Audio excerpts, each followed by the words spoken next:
চলো না বাইরে থেকে রেস্টুরেন্ট থেকে খেয়ে আসি। কি হবে বাইরে গিয়ে খেয়ে? সেই তো বাজে খাবার, একই তেলে বারবার রান্না করবে, ওই তেলেই তোমাকে বারবার দেবে, আর ওই খেয়ে তোমার হেলথটা নষ্ট হবে। যেতে হবে না তোমার। বলছি একটু বাজার চলো না, কিছু কেনাকাটার আছে। আরো কেনাকাটা আছে? কি হবে এত জামা কাপড় কিনে? এর তো আলমারিতে জায়গা নেই। এইসব লোক দেখানো ছাড়া আর কিছু না।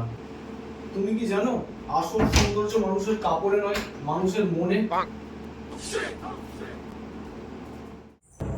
বলছি চলো না কোথাও ঘুরে আসি, অনেকদিন কোথাও যাইনি।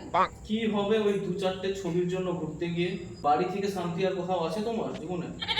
বাড়ির মধ্যে সব থেকে শান্তিপ্রিয় জায়গা, বাড়িতেই থাকো। এই ফোনটা দাও তো।